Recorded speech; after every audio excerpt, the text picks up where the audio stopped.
Today we are going to see the simple past tense or the past simple tense.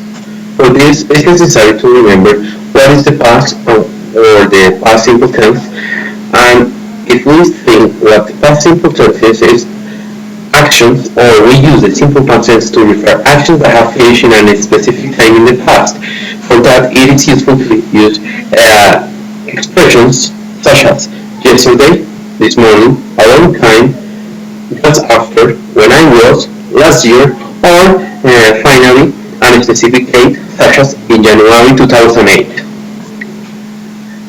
We have two types of verbs, regular and irregular verbs. For the regular verbs, we add ed to the verbs when we talk about the past, and we add d to the verbs ending in. As we know, a verb is an action, word, and doing word. In these examples, we have play, jump, and dance. The only thing we did to pass them into the past simple was to add ed at the end of the word. If there is an e already, there is no need to add another one. Let's see. Here we have some exercises after the explanation when the kids can do the conversion and the addition of the ed at the end depending on the expression. In this case, we are referring on Monday, maybe it was the last Monday, and the kids have to write the complete sentence but in past, taking into account that the principal verb in this case is work. Here we have another example in which there is listen. I listen to the music, so on Sunday I listened, id, to music. Here another one with jump, dance, and laugh, play, and that's it. Remember, add ed at the end of the word to refer an action verb in the past. The next game is the action game. This is focused on the orality in the expression, in the oral expression. The idea of this game is that the student pass in front of the whole class to play a game that is called Who Can. So, in this case the teacher is going to say, who can open the door? And the person who wants to do it as a volunteer is going to open the door. Other example is, who can turn off the light?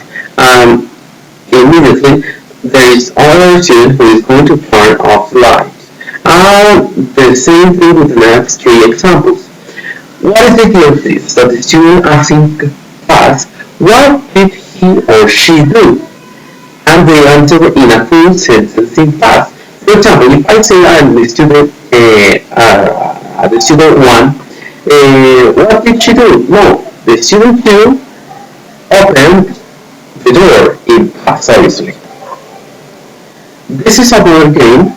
It's called the blackboard race. It's necessary to divide the classroom into teams, team 1 and team 2.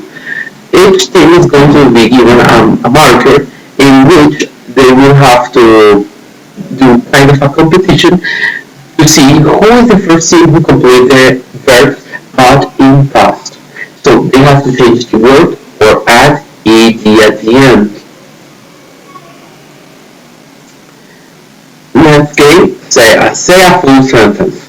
This is focused on the early, then the capacity on the skill of inferring from what? From the picture and a verb. And this is important for what? The student have to do a full sentence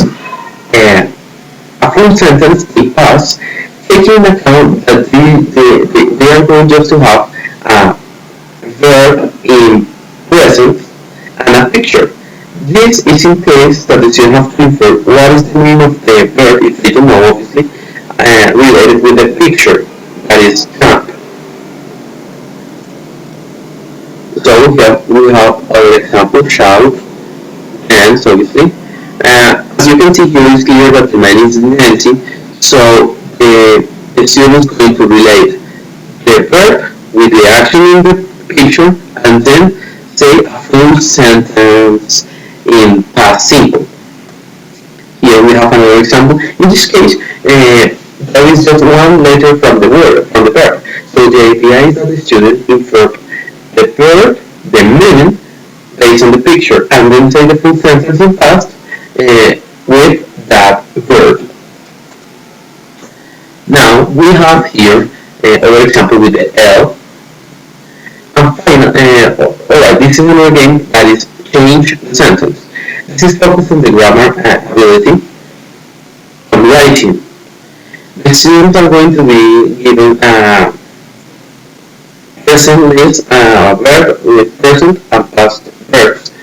And they will have also be given a story in present.